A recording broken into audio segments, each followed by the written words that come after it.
Alors, bonsoir à tous. Ce soir, notre troisième volet sur le premier mot de la Bible, Bereshit, qui a été traduit par au commencement. Donc là, évidemment, et je dirais pour encore plus de raisons, comme on va le voir, j'inviterai à ceux qui prendront en replay de vraiment écouter la partie 3A et 3B parce que c'est vraiment, ça se suit, ça se complète et ça se peaufine. Voilà. Donc nous continuons directement avec ce verset 1 de Genèse 1. Au commencement, Dieu créa les cieux et la terre, et nous étudions le premier mot qui est traduit par au commencement, Bereshit. Et nous sommes au 10e point. 10e point que j'ai intitulé Jésus, prémisse de la vie nouvelle.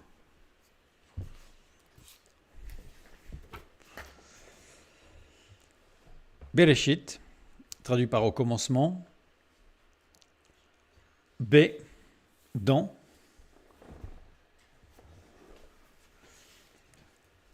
Reshit, qui se traduit par prémisse. Aussi.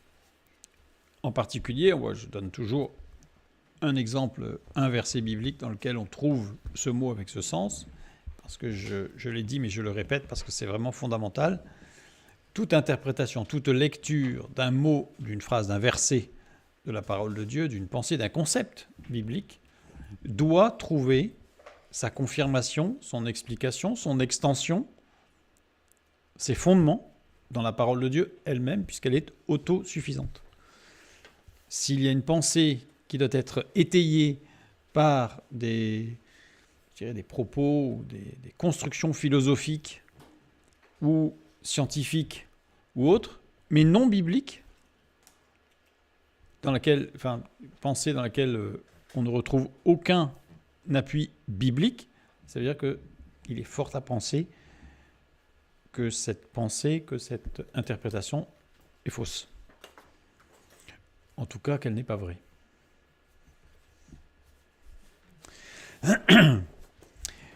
Donc, dans Deutéronome 18,4, nous lisons « Tu lui donneras les prémices de ton blé, de ton mou et de ton huile, et les prémices de la toison de tes brebis. » Les prémices de ton blé, j'aurais pu mettre en rouge aussi les deuxièmes, les prémices de ta toison, puisque c'est la même, c'est Reshit. Les prémices, le début, les premiers. Et ce qui nous renvoie vers 1 Corinthiens au chapitre 15, les versets 20 à 23, où nous lisons « Mais maintenant, Christ est ressuscité des morts, il est les prémices de ceux qui sont morts, car puisque la mort est venue par un homme, c'est aussi par un homme qu'est venue la résurrection des morts, et comme tous meurent en Adam, de même aussi tous revivront en Christ, mais chacun en son rang. Christ comme prémisse, puis ceux qui appartiennent à Christ lors de son avènement. » On a le mot prémisse ici, qui est dans le Nouveau Testament, qui a été repris. Mais dans le Nouveau Testament, écrit en grec, le terme qui est traduit par prémisse est aparké. Aparké, qui est une offrande par laquelle on commençait un sacrifice. C'est important parce que ça veut dire que le chemin vers la vie nouvelle, possible avec Dieu, se dessine. C'était le 9e paragraphe, c'était la dernière fois. Avec le recommencement, tout était possible avec Dieu. Avant même de commencer, tous les recommencements sont déjà possibles. Quelle grâce. Et donc ici, on voit que le chemin vers la vie nouvelle, vers le nouveau possible, le renouveau possible, avec Dieu, se dessine. Donc je renvoie vers justement, non seulement la 9e partie, mais aussi le paragraphe numéro 5 de la partie B. Et ça, la notion de... C'est vraiment impressionnant que dans le premier mot de la Bible, la notion de sacrifice apparaît. C'est-à-dire que la notion de sacrifice apparaît dès le premier mot de la Bible.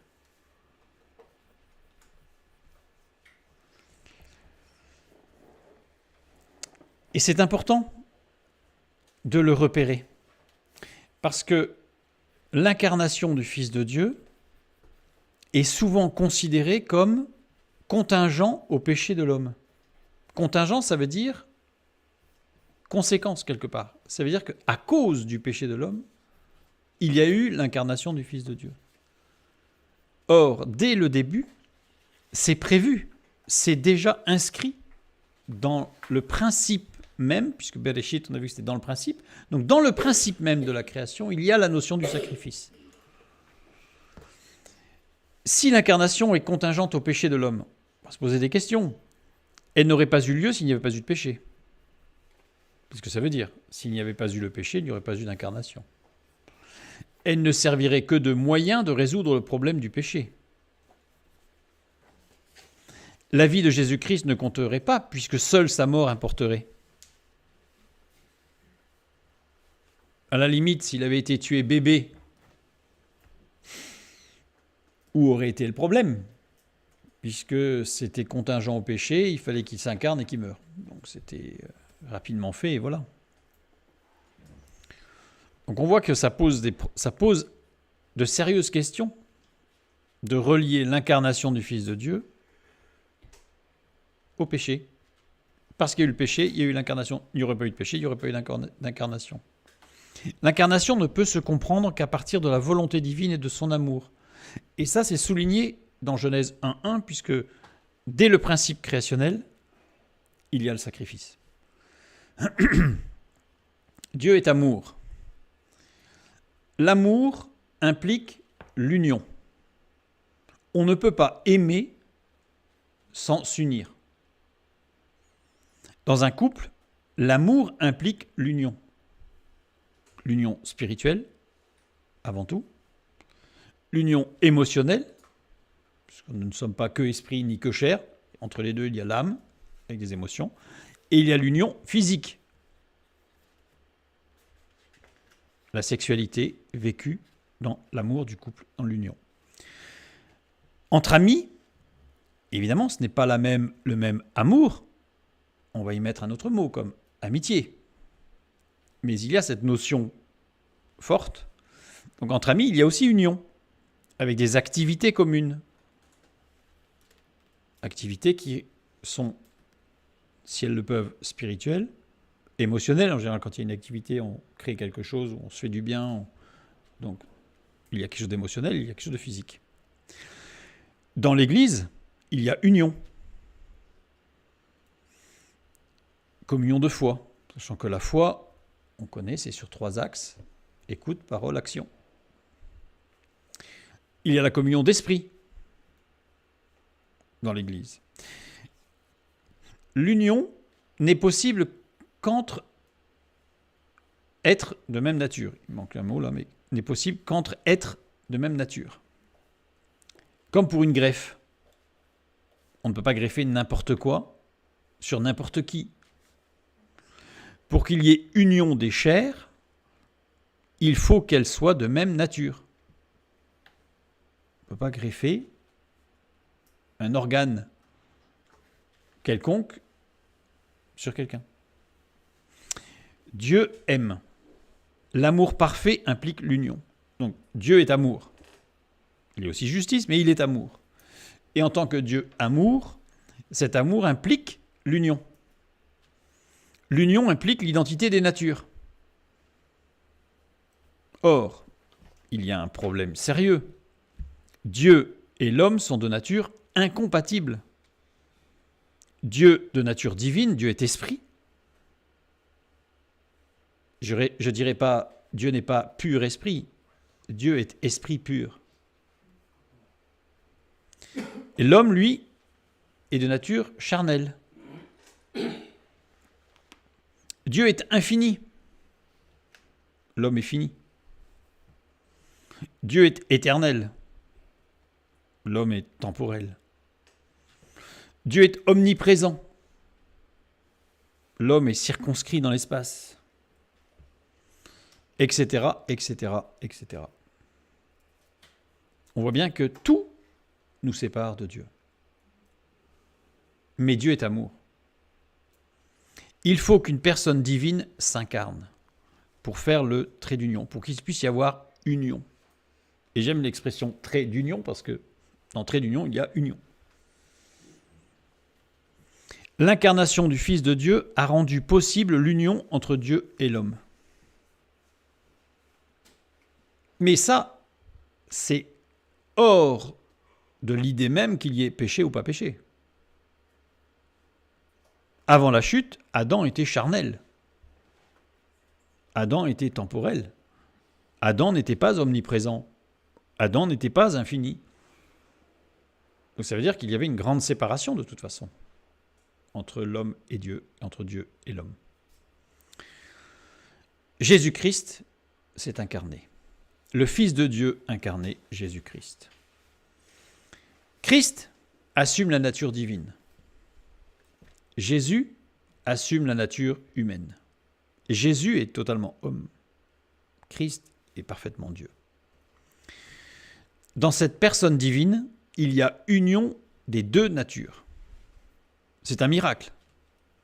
D'ailleurs, dans l'Apocalypse, nous lisons que c'est la plus belle des choses que Dieu ait faites. L'incarnation du Fils de Dieu. Donc pourrions-nous imaginer que la plus belle des œuvres de Dieu soit contingente au péché de l'homme? Est-ce qu'on peut imaginer que Dieu aurait été obligé d'envoyer son Fils à cause de l'homme? Donc quelque part, l'homme aurait imposé à Dieu de faire quelque chose. On voit bien qu'il y a un problème. Il y a un problème sur la souveraineté de Dieu. Et c'est insidieux, mais sans s'en rendre compte, quand on dit que le Fils de Dieu s'est incarné à cause du péché, eh bien c'est mettre l'homme au-dessus de Dieu, parce qu'il a imposé à Dieu quelque chose que supposément Dieu n'aurait pas voulu faire. On voit bien que c'est insidieux, mais c'est très dangereux. Dans Jean 13, 31, nous lisons « Avant la fête de Pâques, Jésus, sachant que son heure était venue de passer de ce monde au Père, et ayant aimé les siens qui étaient dans le monde, mit le comble à son amour pour eux. » Vous voyez, le texte biblique ne parle pas de Jésus-Christ, il parle de Jésus. Christ aime les hommes. Jésus aussi, mais Christ, en tant que Dieu, aime les hommes. Alors il peut s'unir aux autres hommes, puisqu'il est Jésus-Christ. Il aime. Il peut s'unir. Jean 17, 20 et 21.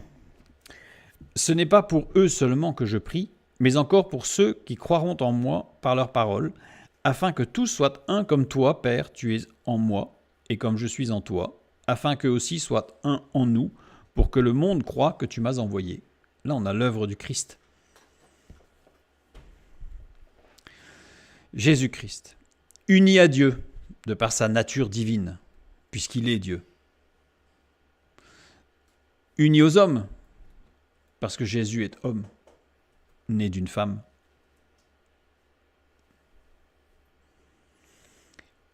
Philippiens 2,8. Je dirais, pour faire allusion à ce texte qui semble être assez obscur de l'épître de Pierre, Jésus, en tant qu'homme, est né d'une femme. Donc il est né, et à la naissance, il y a de l'eau et du sang.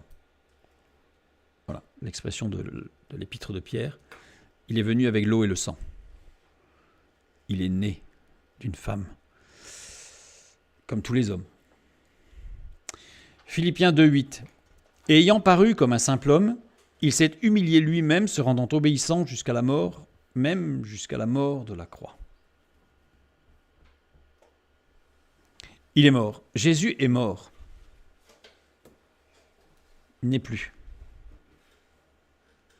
Dans Jean 20, 17, nous lisons, Jésus lui dit, ne me touche pas, et après sa résurrection, car je ne suis pas encore monté vers mon Père. Mais va trouver mes frères et dis-leur que je monte vers mon Père et votre Père, vers mon Dieu et votre Dieu. J'invite aussi à lire Jean 16, 28. Le Christ est monté au Père. Par et en Jésus-Christ, nous sommes un avec Dieu. C'est-à-dire qu'il fallait que Jésus meure, il fallait que Jésus ressuscite pour que le Christ puisse aller au Père. Et à ce moment-là, nous pouvons être unis au Père directement, par l'œuvre de Jésus-Christ. Incarné, mort, ressuscité. Il faut les trois. L'incarnation ne suffit pas. La mort ne suffit pas. Il faut aussi la résurrection. Il faut les trois. Pour faire rapide, parce que ce n'est pas le sujet de ce soir, mais pour lever la question de oui, mais alors par rapport au péché, par rapport au péché, c'est la souffrance. La souffrance, Christ a enduré la souffrance à cause du péché. Mais l'incarnation, la mort et la résurrection étaient prévues dans le plan de Dieu dès le départ. Qu'il y ait péché ou pas péché. D'ailleurs, c'est pour ça qu'il est écrit dans Philippiens 2,8 « Ayant paru comme un simple homme, il s'est humilié lui-même, se rendant obéissant jusqu'à la mort. Et à cause du péché, même jusqu'à la mort de la croix, de la souffrance. » 1 Corinthiens 12, 27 « Vous êtes le corps de Christ et vous êtes ses membres, chacun pour sa part. Le corps, union par et dans l'esprit. » Le corps de Christ est uni par et dans l'esprit, par et dans l'amour. Jean 13, 35. À ceci, tous connaîtront que vous êtes mes disciples, si vous avez de l'amour les uns pour les autres. L'amour est l'acte fondateur de l'union avec Dieu. Dès la création, le corps de Christ, il est retourné au Père. Christ est retourné au Père. Jean 14, 6, Jésus lui dit, « Je suis le chemin, la vérité et la vie. Nul ne vient au Père que par moi. » Il a ouvert le chemin vers Dieu. C'est pour ça qu'il a pu dire dans Jean 10, 9, « Je suis la porte. Si quelqu'un entre par moi, il sera sauvé. Il entrera, il sortira, il trouvera des pâturages. » Jésus a pu dire sur la croix, « Tout est accompli. » Tout est accompli. Et nous devenons participants de la nature divine, de fait, grâce à ce trait d'union. Et c'est pour ça qu'il n'y a qu'un seul trait d'union, il n'y a qu'une seule possibilité, qu'une seule porte pour aller au Père, c'est le Fils de Dieu incarné, mort et ressuscité. Sinon, il n'y a aucune autre possibilité, puisque de toute façon, ce sont de natures différentes. Donc, inutile de chercher une autre voie. 2 Pierre 1, 3 et 4. Comme sa divine puissance nous a donné tout ce qui contribue à la vie et à la piété, au moyen de la connaissance de celui qui nous a appelés par sa propre gloire et par sa vertu, lesquels nous assurent de sa part les plus grandes et les plus précieuses promesses, afin que par elles vous deveniez participants de la nature divine. Et j'invite à lire jusqu'au verset 11, c'est-à-dire quasiment tout ce chapitre. Il nous rend participants de la nature divine. Nous ne devenons pas Dieu, mais nous devenons participants de la nature divine par ce trait d'union en lui. Et donc on voit bien que la notion de sacrifice qui apparaît dès le départ n'est pas liée au péché. L'œuvre de Jésus-Christ n'est pas contingente à la chute. Ce n'est pas l'homme qui, en péchant, imposa à Dieu d'envoyer son Fils unique. C'est Dieu qui, depuis la fondation du monde, établit la possibilité d'être uni à lui. Totalement différent. C'est rendre à Dieu ce qui est à Dieu. Allusion à cette phrase de Jésus, « Rendez à Dieu ce qui est à Dieu et à César ce qui est à César ». Et là, c'est rendre à Dieu ce qui est à Dieu, c'est-à-dire la souveraineté totale, y compris de l'œuvre du Fils de Dieu, de l'incarnation, de la mort et de la résurrection. Passons au point suivant. Toujours dans « Au commencement », Bereshit, 11e point que j'intitule « Jésus, Fils de Dieu ». Bereshit, au commencement, avec Bar, Beit Reish, Bar, qui veut dire fils de, Aleph, valeur numérique 1, représente Dieu en tant qu'infini, achevé, rendu accessible à tous, à tout un chacun. Je renvoie vers la partie 3a, le premier paragraphe. Nous avons étudié ce que signifie ce Aleph. J'en ai fait un petit résumé ici. Ensuite, nous avons la fin du Bereshit, Shit, Shin Yod Tav, qui veut dire pose, fonde, nomme. Ou poser, fonder, nommer. Comme en français, l'expression fils de doit être suivie du nom de l'ascendant direct. On ne dit pas de quelqu'un, il est fils de. il faut qu'on ait son parent. Il est fils de qui? En hébreu, c'est pareil. Il est fils de Aleph. Marc 10, 46, nous avons un exemple. Ils arrivèrent à Jéricho, et lorsque Jésus en sortit avec ses disciples, et une assez grande foule, le fils de Timée, Bar-Timée, mendiant aveugle, était assis au bord du chemin. Bar-Timée, fils de Timée. Ici, le nom de l'ascendant direct est Aleph.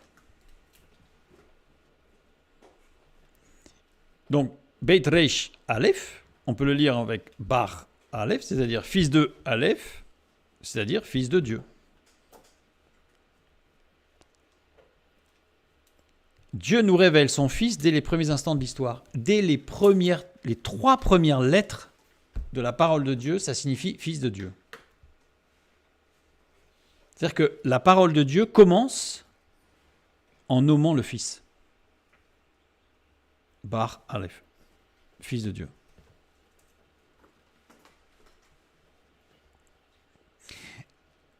Et si je lis maintenant Bereshit, et comme on l'a vu dans l'introduction, tout était collé, mais si je sépare les lettres et j'obtiens Bar Aleph Shit, ce qui me donne fils de Dieu, établi, nommé, fondé. Comme il est écrit dans Colossiens 1,15, il est l'image du Dieu invisible, le premier-né de toute la création. Et là, c'est le premier-né, il n'y a pas plus tôt que ça, parce que c'est les 3 premières lettres. Dès les 3 premières lettres de la révélation de ce que Dieu fait, Fils de Dieu nommé, Fils de Dieu fondé. Le Fils de Dieu est établi. Dès, je dirais, c'est même plus l'instant de le premier instant de création, c'est que c'est même avant. C'est-à-dire que dans le premier souffle de la création, le Fils de Dieu est établi. Le point suivant. 12e point. Jésus, Fils de Dieu toujours. Bereshit, au commencement. On a vu Bar, fils de Aleph, valeur numérique 1, représente Dieu en tant qu'infini, achevé, rendu accessible à tout un chacun. Je renvoie toujours la premier paragraphe, première étude sur Bereshit. Et ensuite, nous avons Shit, comme tout à l'heure. Sauf que Shit veut dire aussi envoyer. On le voit dans Ésaïe 15, 9. Les eaux de Dimon sont pleines de sang, et j'enverrai sur Dimon de nouveaux malheurs, un lion contre les réchappés de Moab, contre le reste du pays. Le verbe envoyer ici, c'est Shit. Donc Bereshit peut se lire Bar Aleph Shit, c'est-à-dire fils de Dieu envoyé. Donc dès les premiers instants de la création, on a le Fils de Dieu envoyé. C'est-à-dire le Fils de Dieu nommé, fondé, établi, envoyé. On lit dans 1 Jean 4, 9. L'amour de Dieu a été manifesté envers nous en ce que Dieu a envoyé son Fils unique dans le monde afin que nous vivions par lui. Mais il n'a pas été envoyé pour rattraper le coup après le péché. Il a été envoyé dès le premier souffle de la création. Le Fils de Dieu est envoyé. Romains 8, 3 et 4. Car chose impossible à la loi, parce que la chair la rendait sans force, Dieu a condamné le péché dans la chair en envoyant à cause du péché son propre Fils dans une chair semblable à celle du péché, et cela afin que la justice de la loi fût accomplie en nous, qui marchons non selon la chair, mais selon l'Esprit. Le Fils de Dieu est envoyé. Envoyé, à chaque fois. Car Dieu a tant aimé le monde qu'il a envoyé son Fils unique, afin que quiconque croit en lui ait la vie éternelle. Envoyé. Dès le départ, le plan du salut est établi. Dès les premiers instants de la création. Et au milieu de ce mot shit, formé de 3 lettres, shin, yod, tav, nous avons la lettre yod. Le yod, la plus petite lettre de l'alphabet hébreu, qui représente le Messie. Je renvoie vers l'étude du 9e paragraphe, où nous avons montré que le Yod était le Messie. Ça veut dire que Shit, au centre de ce qui est envoyé, c'est le Yod, le Messie. Jude 1, 25, nous lisons « À Dieu seul notre Sauveur, par Jésus-Christ notre Seigneur, soit gloire, majesté, force et puissance, dès avant tous les temps, et on comprend pourquoi maintenant, et maintenant et dans tous les siècles. Amen. » Dans le texte grec, rien ne permet de dire qu'il y a une virgule pour dire « à Dieu seul, virgule, notre Sauveur par Jésus-Christ ». Rien ne permet de dire qu'il y a une virgule là. Et par Jésus-Christ, le par ici, c'est dia en grec, qui veut dire au travers d'eux, et qui a un sens spatial, temporel, et le sens du moyen d'action. C'est-à-dire que il n'y a eu qu'un seul Jésus-Christ, qu'une seule incarnation, il n'y a eu qu'un seul temps où il y a eu une incarnation, et il n'y a eu qu'un seul moyen d'accéder au Père, le Fils de Dieu. Il n'y a qu'un seul envoyé de Dieu dans l'espace et dans le temps qui soit le principe de la création et de la vie nouvelle. Ça veut dire que l'idée même, par exemple, de dire qu'il y a eu plusieurs créations et que Dieu s'est un peu raté au départ, parce que c'est assez surprenant, mais certains le pensent. Certains pensent que Dieu a créé une première fois, puis ça n'a pas marché. Genèse 1.1. Et puis il a créé une deuxième fois, Genèse 1.2. Ah, là c'était mieux. C'était mieux. Bon, il y a eu le problème du péché, mais bon. Et à partir de là, il justifie toutes sortes de choses. L'apparition des dinosaures qui aurait été la première création. Enfin, après on part dans le délire. Le texte biblique, dès le départ, nous dit qu'il n'y en a qu'un. Il n'y en a pas deux. Il n'y en a pas trois. Il y en a un. Et un seul. Le Fils de Dieu. Par le Fils de Dieu, par le Messie. Je fais juste une petite parenthèse. Tant qu'à parler un petit peu des délires. La vie extraterrestre. Les ovnis et la vie extraterrestre. La parole de Dieu ne nous en parle pas. Pourquoi aller chercher ce que Dieu ne nous annonce pas? 2. Le texte biblique, on l'a vu, montre qu'il y a une seule incarnation. Dieu n'a qu'un seul Fils, le Fils unique, et il n'y a qu'une seule incarnation pour que les hommes soient unis au Père. Donc, s'il y a une vie extraterrestre, ça veut dire que cette vie extraterrestre, soit ne peut pas pécher, puisque le Fils de Dieu, ça, il a déjà été utilisé, donc on ne peut plus de deuxième chance pour les autres, auquel cas il n'y a plus de liberté, plus d'amour, plus de responsabilité, plus de choix. Soit ces gens-là ne sont de toute façon que perdus. Enfin, ces êtres-là sont de toute façon perdus, puisqu'ils ne peuvent pas être sauvés, puisque le Fils de Dieu s'est déjà incarné pour les hommes. Donc on voit bien qu'il y a un problème, en fait. Il y a un problème.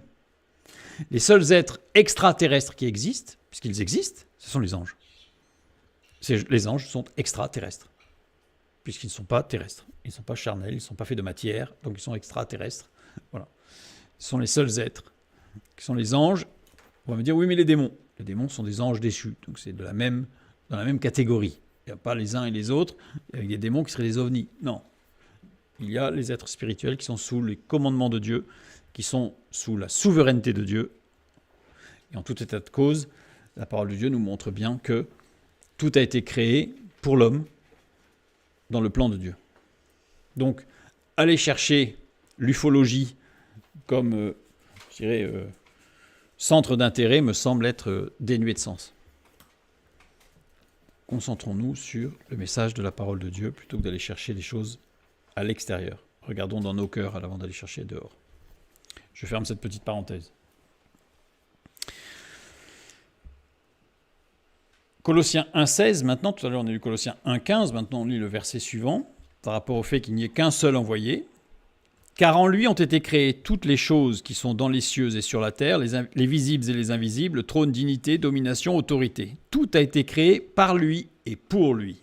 Le verbe créer ici, c'est ktizo. Ktizo, ce qui est intéressant, c'est surtout qu'il est conjugué au mode parfait. Ça veut dire que l'action est unique et terminée. Il n'y a eu qu'une seule création, point. Le texte biblique ne parle pas de création multiple. Alors avec tout ce qu'on peut avoir, hein, les multivers, enfin, tout ce qu'il peut y avoir, il n'y a qu'une seule création. Elle est claire, elle est nette, par la parole de Dieu, le Fils de Dieu. Et nous pouvons lire aussi Actes 4, 12. Il n'y a de salut en aucun autre, car il n'y a sous le ciel, aucun autre nom qui ait été donné parmi les hommes par lequel nous devions être sauvés. Il n'y en a qu'un.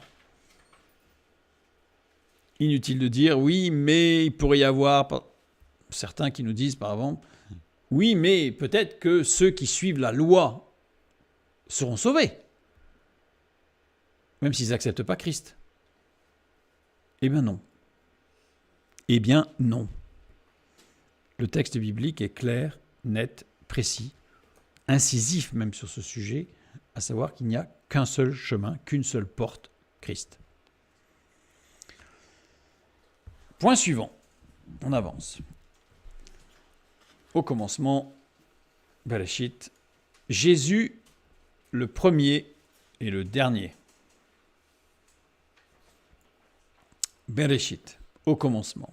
Bar, fils de Aleph, valeur numérique 1, représente Dieu en tant qu'infini, achevé, rendu accessible à tous, à tout un chacun. Je remets à chaque fois parce que comme ce sont des diapositives autonomes, ce qui permet de, si on la ressort, on a tous les éléments. Et on a Shit, posé, fondé par Dieu. On l'a vu tout à l'heure. Bereshit. Si je regarde la construction de Shit, on a vu tout à l'heure qu'il y avait le yod au centre. Mais si je regarde maintenant ce qui encadre le yod, c'est-à-dire la racine dans laquelle se trouve le yod, le Messie, on a Shin Tav, c'est la racine du mot Shat. Shat qui veut dire fondement. Mais aussi le mot Shet, qui veut dire derrière, postérieur, dernier. Celui qui est tout à la fin. Et on a le yod au centre, la plus petite lettre de l'alphabet hébreu, qui représente le Messie. À tous les renvois, c'est ce que j'expliquais en introduction, ça montre qu'on avance et qu'on s'appuie au fur et à mesure, comme un peu une démonstration mathématique, où on avance sur les fondements que l'on établit au fur et à mesure. Comme construction d'un mur, où on pose les parpaings, les briques, sur celles qu'on a posées juste avant, solidement. Bar Aleph, on a vu les 3 premières lettres du message divin désignent le Fils de Dieu. On l'a vu tout à l'heure. Colossiens 1,15, je le remets, il est l'image du Dieu invisible, le premier-né de toute la création. Le Fils de Dieu est avant toute chose. Il est le premier, ce qu'on peut dire.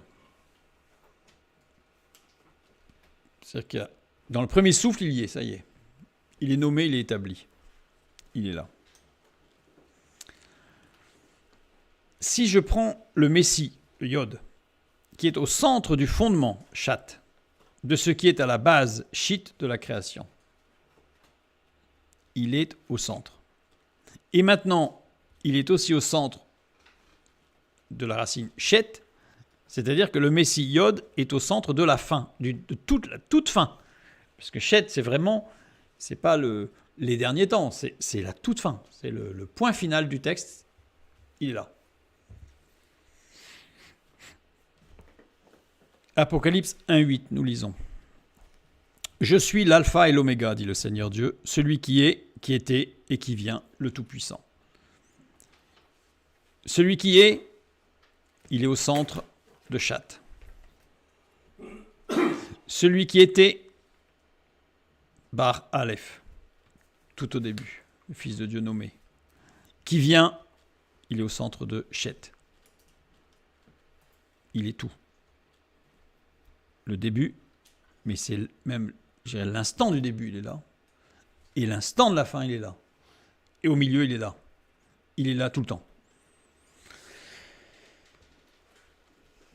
On va voir que cette notion de présence passée, présente, future, est fondamentale. Dieu se définit lui-même à son serviteur Moïse, on l'a déjà vu ensemble, dans Exode 3,14, quand il dit « Dieu dit à Moïse, je suis celui qui suis ». Et il ajouta « C'est ainsi que tu répondras aux enfants d'Israël, celui qui s'appelle « Je suis » m'a envoyé vers vous ».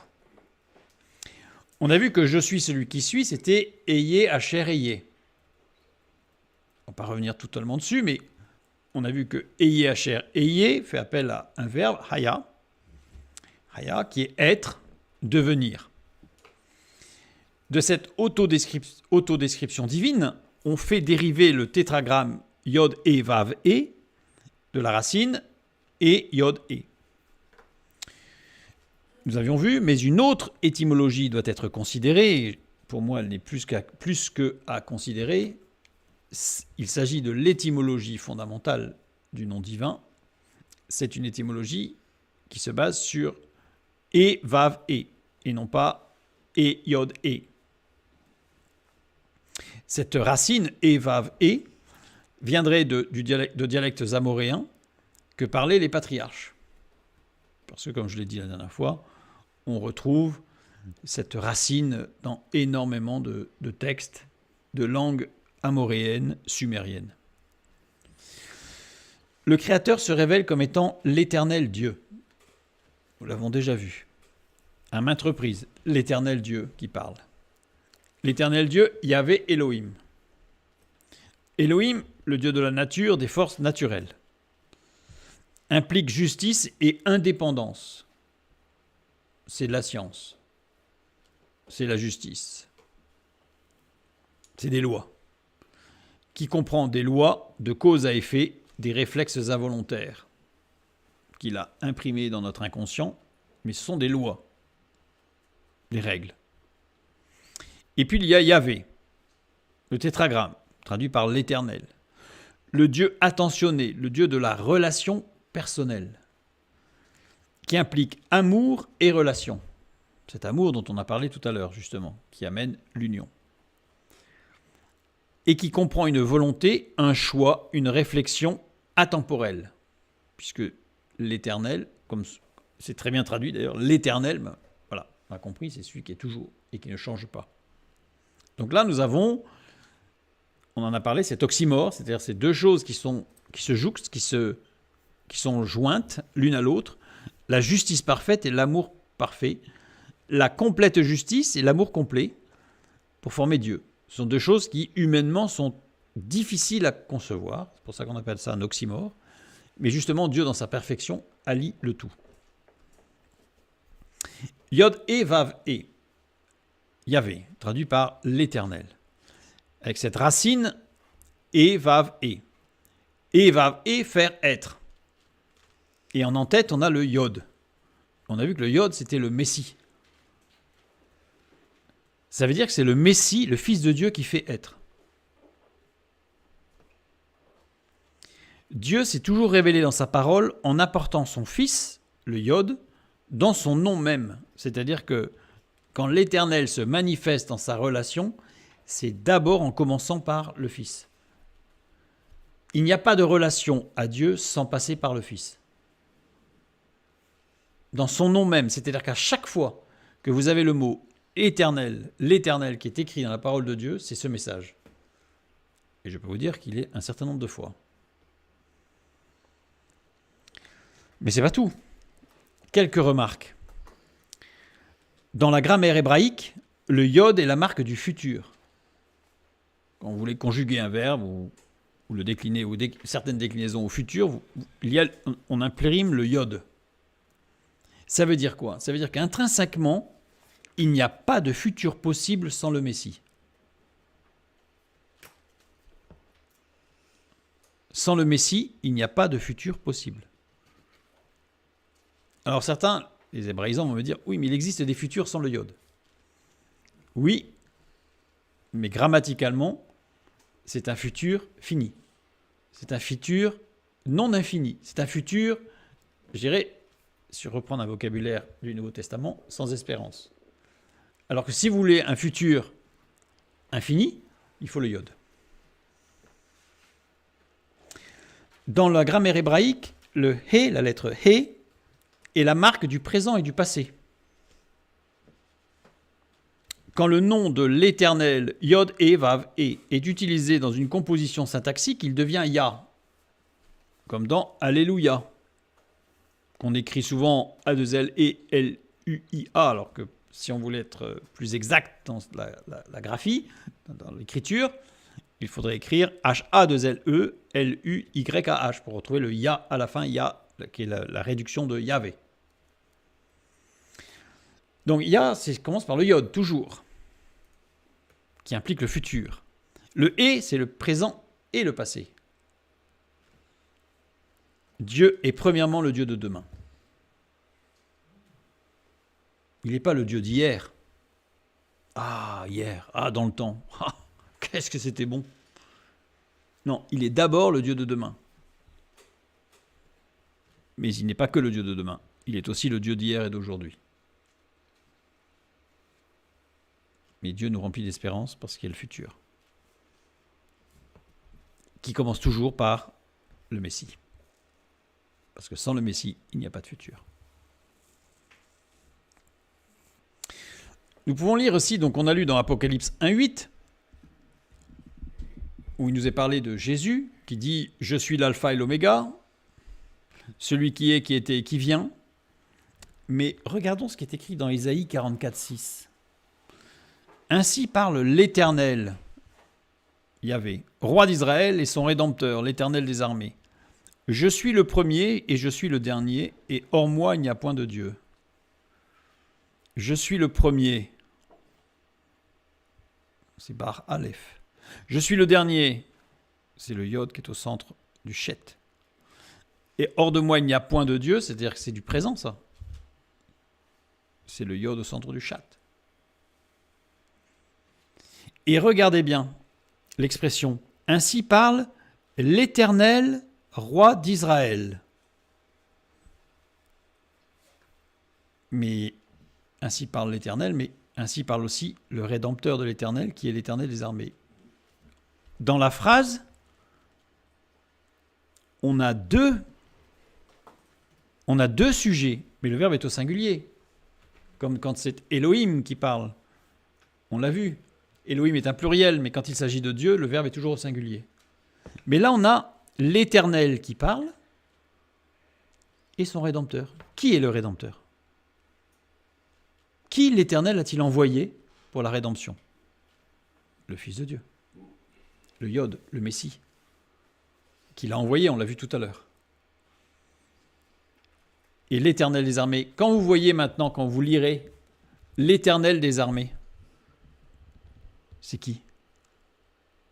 C'est le Fils de Dieu. C'est l'attribut du Fils de Dieu.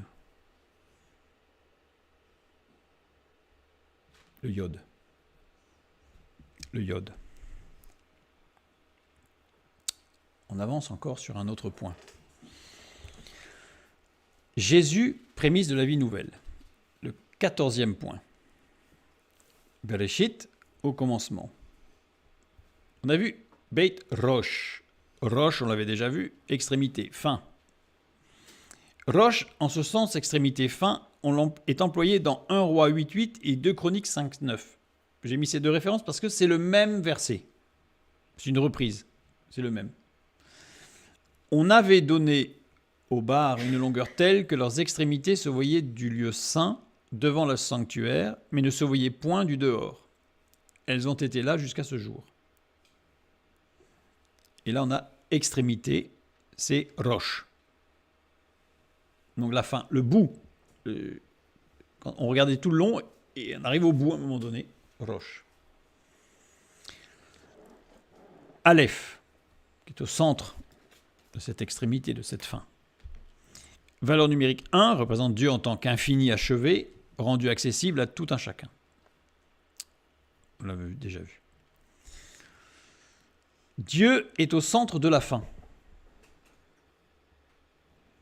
Dieu est au centre de la fin. C'est-à-dire que la fin, c'est pas une pelote de laine qu'on a lancée puis qui dévale les escaliers puis qui finit quand elle finit puis voilà quoi. C'est Dieu est au centre de la fin. Il est au centre du début, mais il est au centre de la fin. Il est même au début, on a vu, puisque ça commence par la lettre Beit, Et on a vu que le sous-entendu, avant, il y a le Aleph qui ne se prononce pas, mais qui est là, c'est Dieu. Avant, il y a Dieu. Mais après, il y a Dieu. Et pendant, il y a Dieu. Et là, Dieu est au centre de la fin. Mais le Messie Yod est au centre de la fin, Chet. C'est-à-dire que dans l'expression du premier mot de la parole de Dieu, on a quelque chose de fondamental. C'est qu'on nous dit que Dieu, Aleph, l'infini, qui se révèle, est au centre de la fin. Mais on nous dit aussi que le Messie est au centre de la fin. Ça veut dire quoi? Ça veut dire quoi? Ça veut dire, c'est une forme d'insistance mettant en avant la consubstantialité de Dieu le Père et du Fils de Dieu. C'est-à-dire que le débat sur la Trinité se clôt dès le premier mot. Dès le premier mot, le débat est terminé. Puisque dès le premier mot, tout y est. Dès le premier mot, il est le commencement et la fin. Il est Dieu.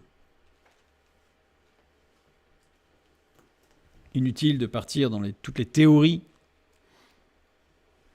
qui ressemblent plus à de la gymnastique intellectuelle qu'à la foi. Parfois, c'est même de l'équilibrisme intellectuel. La parole de Dieu, dès le départ, met un terme au débat sur la Trinité. Je fais une petite parenthèse, parce que je trouve qu'elle est intéressante. Ce texte de 1 Roi 8.8, je ne l'ai pas pris un peu au hasard, évidemment. C'est Salomon qui a construit le temple, et dans le lieu très saint, on y a mis l'arche de l'Alliance. Et on nous dit que les barres pour porter l'arche de l'Alliance ont été rallongées. Parce que normalement, elles ne sortaient pas du lieu très saint. Mais là, on nous dit qu'on les voyait du lieu saint. On ne les voyait pas de dehors, il ne faut pas exagérer non plus. Mais on les voyait du lieu saint. Mais on ne voyait pas l'arche qui était dans le lieu très saint, mais on voyait les barres. Et c'est ce qui a permis cet aspect, qui rejoint le roche, le principe qui est Jésus-Christ, en fait, de ce Jésus visible homme, puisque tous ceux qui veulent voir l'incarnation comme étant un homme, certains vont dire un grand philosophe, un grand penseur, un réformateur, ce que vous voulez, un grand initié, ce que vous voulez, verront un homme. C'est pour ça que pendant des années, il a été dit que, en fait, c'était faux, Jésus, il n'y avait jamais eu de Jésus. Mais évidemment, c'était vite balayé, puisqu'il y a des traces écrites sur cet homme qui est venu sur Terre. On a à peu près 1200 textes hors texte biblique qui nous parlent de ce Jésus de l'époque. Donc, on sait qu'il a existé. C'est comme ces barres. On les voit à l'extérieur du lieu très saint, on les voit. Mais on peut s'arrêter là. Mais on peut aller jusqu'au bout. Qu'est-ce qu'il y a au bout de la barre? Au bout des barres, il y a l'arche de l'Alliance. Au bout des barres, il y a l'arche de l'Alliance. Et dans l'arche de l'Alliance, il y a l'Alliance de Dieu. Et sur cette arche, il y avait un plateau en or. Et sur ce plateau, on venait verser le sang du sacrifice. On s'arrête à Jésus ou on va jusqu'à Christ? Ce message est je dirais qu'il est, c'est extraordinaire parce qu'intrinsèquement, il est dès le départ, dès les premiers mots. Tout y est. C'est ce que nous avions vu en introduction, vous vous souvenez, qu'il est dit que dans Bereshit, dans ce premier mot, tout le message de Dieu il y est. Mais on est en train de le découvrir petit à petit. On est en train de lever le voile sur quelque chose d'extrêmement profond, d'extrêmement précis, d'extrêmement construit, parce que dès les premiers instants du souffle divin qui a généré le monde, tout y est. Tout y est. Et pour finir sur ces barres qui étaient très longues, pourquoi étaient-elles très longues? Parce que nous avions vu dans une étude que le lieu très saint pouvait s'enfoncer en terre pour sauver l'arche le jour d'une invasion, ce qui s'est passé sous Nebuchadnezzar, puisque Nebuchadnezzar a archivé tout ce qu'il a trouvé comme trésor dans le temple, et on y a bien le candélabre, enfin la menorah, on y a les tables de pain de proposition, on a tout, sauf l'Arche de l'Alliance. Il a trouvé le lieu très saint vide, alors qu'il y avait les barres. Et en fait, c'est parce que cette pièce en fait s'enfonçait en terre, s'enfonçait dans une salle souterraine. C'est ce qui a permis de sauver l'Arche de l'Alliance, et elle y est toujours, quelque part. Voilà. Et Dieu se révélera à la fin, parce qu'à la fin c'est Dieu, mais à la fin c'est aussi le Messie, parce que Dieu est le Messie, parce que le Messie est Dieu. Voilà. Je terminerai pour ce soir, puisque les autres messages vont être beaucoup plus proches maintenant de ce qui s'est passé à l'incarnation, justement. En fait, le message progresse au fur et à mesure. Donc on va partir sur un autre registre, toujours dans ce premier mot, puisqu'il y a à peu près 40 paragraphes, j'ai prévu à peu près 40 paragraphes. Donc j'ai préféré m'arrêter là ce soir. Et je terminerai par ce texte que j'affectionne tout particulièrement, 2 Timothée 3, 16 et 17. Toute écriture est inspirée de Dieu, tout est en passe en grec, c'est-à-dire chaque texte, chaque mot, chaque verbe, chaque sujet, chaque nom, chaque adjectif, chaque ponctuation, tout est inspiré de Dieu, et utile pour enseigner, pour convaincre, pour corriger, pour instruire dans la justice, afin que l'homme de Dieu soit accompli et propre à toute bonne œuvre. Vous savez, j'ai déjà discuté, échangé avec certaines personnes, certaines qui ne connaissaient pas la parole de Dieu, mais qui avaient beaucoup de connaissances philosophiques, etc. D'autres qui étaient ancrées dans la parole de Dieu. Mais quand on aborde ce premier mot, on est face à une telle puissance de révélation, à une telle précision. C'est même pas chirurgical, c'est divin. Que on ne peut que tomber toutes les arguties qui veulent s'opposer à la révélation divine. Et enfin, le psaume 78, le verset 2. J'ouvre la bouche par des sentences, ou plutôt des paraboles, littéralement. Je publie la sagesse des temps anciens. Ou, certains ont traduit d'ailleurs, je publie la sagesse. Certaines traductions, on a je publie la sagesse depuis la fondation du monde. Et la fondation du monde, c'est Bereshit. C'est au commencement. Qui a été traduit par au commencement, et on voit bien que cette traduction est très pauvre, puisqu'en fait, elle ne décrit absolument rien de ce qui s'est passé.